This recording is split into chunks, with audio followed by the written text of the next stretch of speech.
Hello and welcome to my guys, gals, and non-binary pals. Today we're going to be discussing the ethics of thrifting and attempt to answer the question, are we gentrifying thrift stores?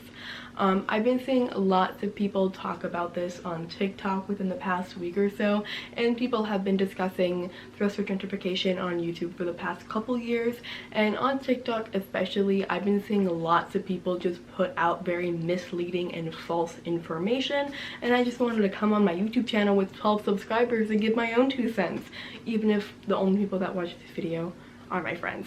Hi guys. But I've just been seeing tons of misleading information, and I just kind of wanted to clear that up with some facts and statistics. Before we really, dive in, I also quickly want to state that I am joining this conversation as a person of privilege. I am very much a white middle-class individual, and I am very aware of my privilege and how that shapes my view of the world. And I do my best to listen to people and listen to their stories to create a more well-rounded, accurate picture of the situation. But I just wanted to put that out there. I have chosen to thrift at thrift stores. I have never had to thrift at thrift stores, and I feel like that is an important thing that I need to put out there so people know where I'm coming from. But I do my best to be mindful of people, and if I say something that isn't true or you think is offensive or just bad, please tell me in the comments. I want to do my best to become the most informed and best person that I can be for people. But I just felt like that was, important to get out there. I'm also sorry that I am literally pink. I look sunburnt. I am sunburnt, and my room is literally on fire. It is 90 freaking degrees in here, and I'm not vibing with it. If I open my window, all you can hear are the airplanes, and you can already hear my fan. Also, my background is asymmetrical. I'm sorry about that. I don't know if it bugs anybody else as much as it bugs me, but I'm just gonna say that in case it does bug someone. I want them to know that I'm here for you, bro. I know how you feel. But let's dive into this conversation. I got my notes ready, and let's get started. So first we have to discuss the journey of thrifting. How did it get to the place where it is today? Right now, thrifting is very popular. Some would consider it to be trendy, or to be a trend among people at the moment. But thrifting really started to gain traction among middle and upper middle class people, I would say probably around 2016, when people began having more conversations about fast fashion, sustainability, and climate change. If you don't know, the fashion industry is one of the top polluting industries in the world. I believe it's the second or third, which is really crazy, because if you're wondering, the most polluting industry is the oil industry, which isn't really that surprising, but the fact that the fashion industry is up there is a little bit scary, and the amount of carbon emissions fast fashion puts into the environment is very alarming. And fast fashion is just simply when stores have new collections of clothing coming in every week, so people are producing that clothing at a much faster and cheaper rate, so the clothing falls apart quickly, and it's just not good for the environment. That was not the best definition of fast fashion, but I strongly recommend you check out the documentary The True Cost. I believe it is on Netflix. I'm not sure if it is on USA Netflix, but I'm pretty sure that you can use one of those little VPN things, or you could watch it on an illegal movie site and hope for the best, but I don't really recommend that because I think that's how my Spotify got hacked. But anyway, as more people begin to understand the horrors of fast fashion and what happens to the people that create that clothing, people begin to look for the most sustainable option, and that is thrifting, buying clothing that is already there from a thrift store, an antique store, consignment shop, or whatever.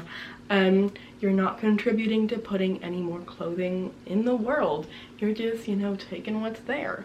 And more people began to do this as more people began to care about sustainability and about the ethics of fast fashion.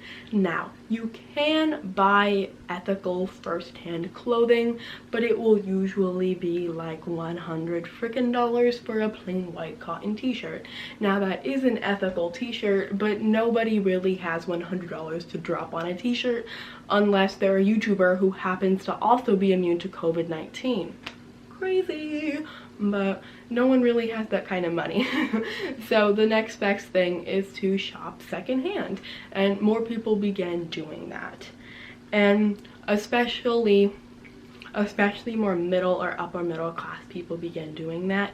And I'm not trying to say that middle class people weren't thrifting before it became more popular, or that only low-income families can thrift.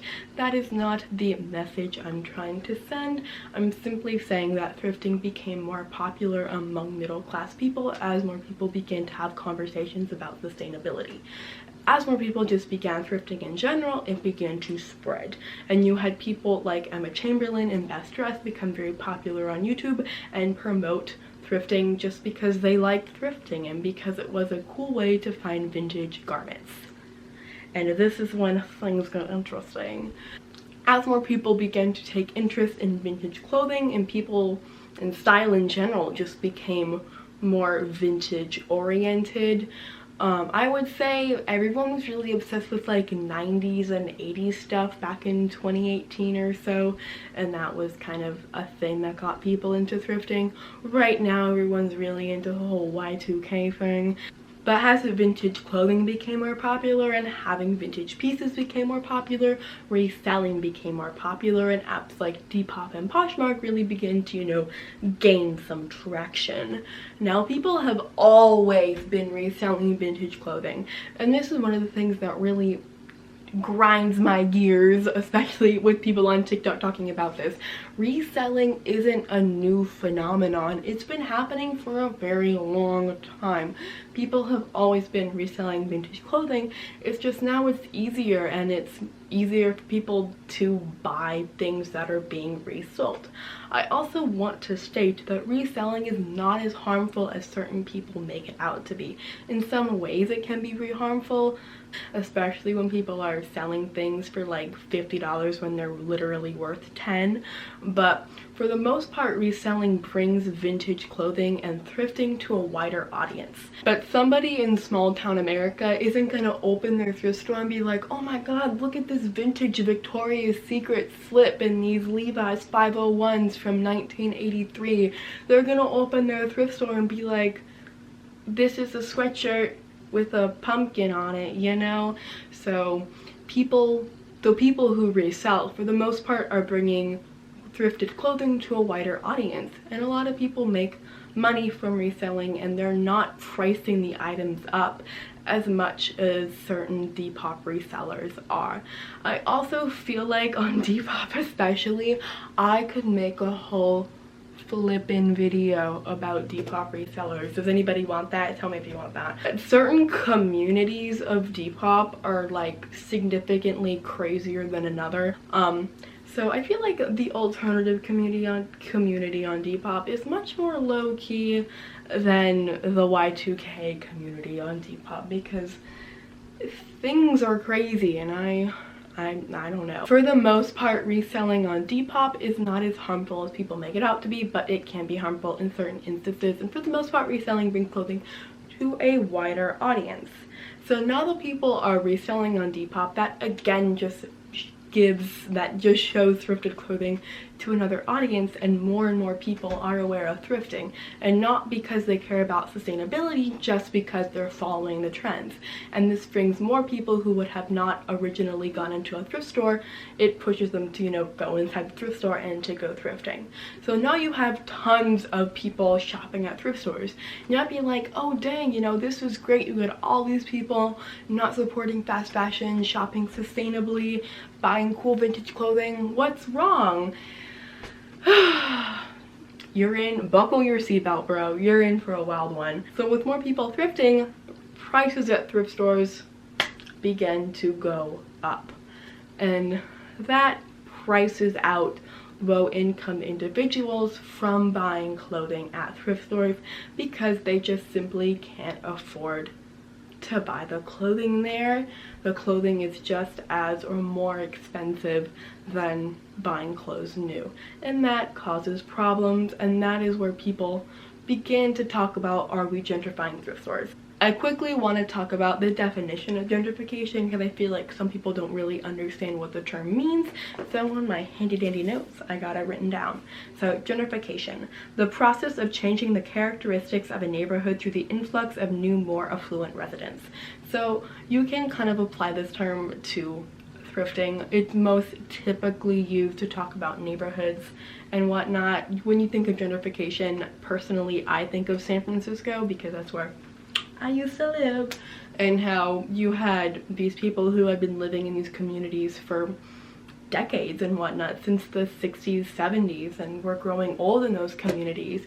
Then you had all these tech startups start popping up in Silicon Valley, and you had young people wanting to move into the city, you know, be all hip and cool and whatnot, and that ended up pushing a lot of residents who have been living there for generations or for decades out of their neighborhoods and whatnot. If you look at like the Castro in San Francisco, which is a traditionally LGBTQ neighborhood, there was, you know, a lot of LGBTQ activists living in that neighborhood and a lot of protests that began in that neighborhood. That neighborhood is overwhelmingly gay, and at this point in time, I believe there are more straight people living there than gay people. When in like 1970, that was completely turned upside down. And you also have POC neighborhoods that are being gentrified in San Francisco as well.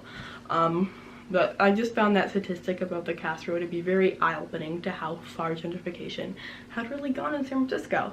But it essentially just means you're pricing people out of their neighborhood or where they go. And basically we are pricing low-income people out of thrift stores. But we need to think about, like, why are prices going up? You know, what's going on? And let's answer that question. You might think, oh, is it because, you know, there's not enough clothing, so they have to, you know, price clothing higher because there's simply just not enough clothing? That is not the case. That is not the case. When I was researching the answer to this question, I came across a lot of different articles about what different thrift stores do, and I just decided to go with what Goodwill does because that is the thrift store. If I go thrifting, that is where I go, and I believe that's the most popular thrift store. I could be wrong. So basically, let's say I donated this shirt to Goodwill. First, it would go to a distribution center, and they would kind of look at it and be like, you know, where do I think this shirt's gonna sell? And they would take that shirt, you know, send it to the Goodwill where they think they would sell it at. And so if the shirt does not sell within a month or so, then the clothing goes to the Goodwill outlets, in those big bins you see people go into where you buy clothing by pound.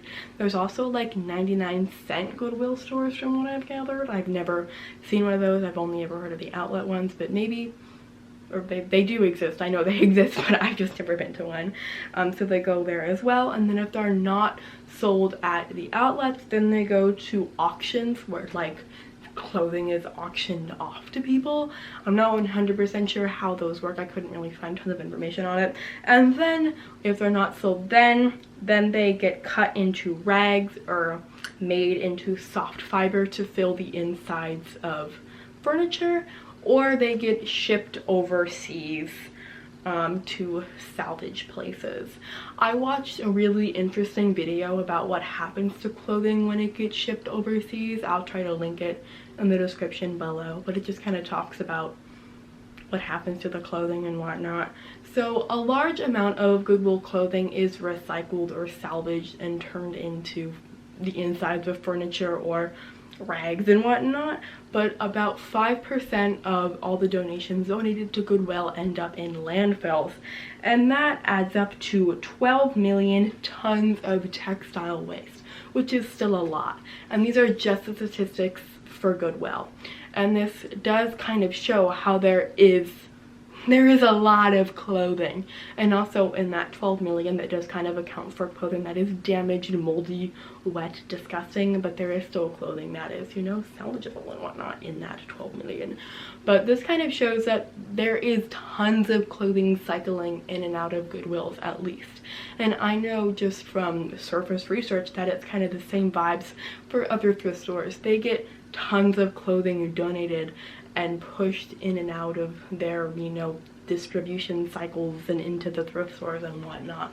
So it's not because they're running out of clothing, it is simply just because of corporate greed. America, am I right? So yes, thrift store prices are going up because people want to make more money, and there are people to make more money off of. There is really no way to do anything about this because we live in a capitalistic society, so like, what are we gonna do or anything? There's nothing to do. But let's talk about Goodwill again, because that's what I'm using as an example. Goodwill says they're a non-for-profit, but you can kind of Google, is Goodwill a non-for-profit, and you'll get tons of articles talking about how they might not really be a non-for-profit. Personally, when I was trying to research this, it became very complicated because I have no understanding of how taxes work. I strongly recommend you do your own research on this topic, or if you find this whole conversation interesting, to research it on your own and whatnot. But I simply do not have enough understanding of how the heck taxes work to really create a full opinion about is Goodwill non-for-profit. I do know for a fact that they invest a lot of money back into communities. They invest money into education and to help their employees, you know, get trained and make money at the Goodwills and whatnot. But they did make $5.7 billion of revenue in what year is it? 2018, yeah, because the article I was reading the year before, and the year before 2019 was 2018. If only it was 2018 and not 2020. But anyway, so you can kind of create your own opinion about is Goodwill bad or good. But there are other thrift stores who are simply just raising their prices to make more money, and I believe Goodwill falls into that because I've seen the prices go up at Goodwill. I think I started thrifting in about 2016, and I lived in San Francisco, so the prices were already a little bit more expensive because rent is just so freaking expensive because the land is worth so freaking much. I saw the prices go from $3 a shirt to $5 a shirt to like $6 or $7 a shirt within the span of like 3 years. I saw the prices go up, and you could argue like, oh, like it was just because rent got higher. It's because they wanted more money. Let's really, you know, think about this. But I strongly recommend, if you have any understanding of how taxes work, to further research is Goodwill actually a nonprofit, because it has to do with like their tax brackets and their revenue and whatnot. It's a confusing situation. I'm sorry if I sound stupid. I just don't want to talk about something I don't really understand. But now we like, what do we do? So thrift store prices are high because more people are shopping at thrift stores, and there's really no way to stop that because corporate greed, capitalism. So let's break it down. This is the best conclusion I could come to. I recommend that you just kind of base your own opinion about what your beliefs, because we live in a wonderful capitalistic society. You kind of have to think about, do I care about the low-income people in my community who share the thrift store with me, or am I supposed to think about the women overseas who work manufacturing garments and clothing? So basically the best thing that we can do is, to some extent, hold thrift stores accountable for raising their prices and pricing low-income individuals out of their thrift stores. I'm not 100% sure how the best way to go about that is. But another thing you can do is to just shop at local thrift stores, and thrift stores you know are just cycling through more clothing and not raising their prices.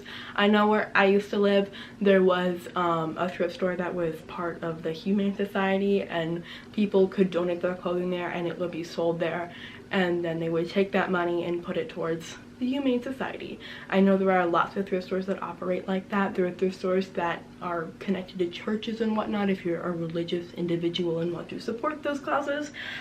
You can also shop at antique stores. Antique stores when you think of them, you think of like really overpriced china and whatnot, but when I go into antique stores, it's typically strange dishware that's shaped into strange animals and strange aprons and strange clothing. But if you're into that, then go forward. I saw my future wedding dress at an antique store in Napa, California, so you know. But antique stores are a great place to go for very unique vintage stuff. If you're very into cottagecore or a 1950s, 60s aesthetic, then I definitely recommend you check out your local antique stores. Another thing you can do is to buy from resellers.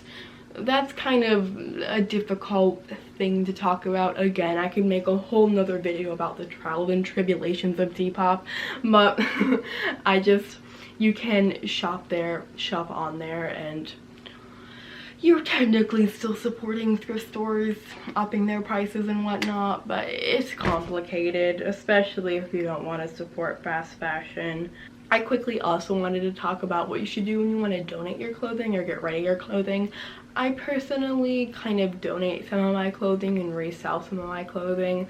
I know especially my old Brandy Melville, I tried to make a quick buck on that. I wanted to price my stuff higher, but I physically just could not charge someone $60 for a tank top I bought for $20. But I resell some of my clothing on Depop, especially if it's Dolls Kill. Don't support Dolls Kill and whatnot, and clothing that I know will sell on there. Also, just donate it to thrift stores. As I stated, Goodwill only gets rid of 5% of their donations, so you have, you know, a 95% chance that your garment won't end up in a landfill. But I do recommend you donate your clothing directly to women's shelters or homeless shelters, so that you know that garment will go towards helping somebody. Also, I stated like charity thrift stores and whatnot, like the Humane Society one, you can donate your clothing to there. Smaller local thrift stores are usually also pretty good about getting their clothing sold and preventing the clothing from ending up in a landfill. But for the most part, we can abolish capitalism to get rid of this problem, or we can attempt to hold thrift stores accountable. Thank you guys so much for watching, and if you like it, give it a like, subscribe to my channel. You can follow me on Instagram, follow me Depop, all that stuff. If I said something in this video that is not true or you find was a little bit insensitive, please tell me in the comments below. I want to do my best to become a better understanding individual, and constructive criticism is the best way I can go about doing that. So I'll see you guys in my next video, and goodbye.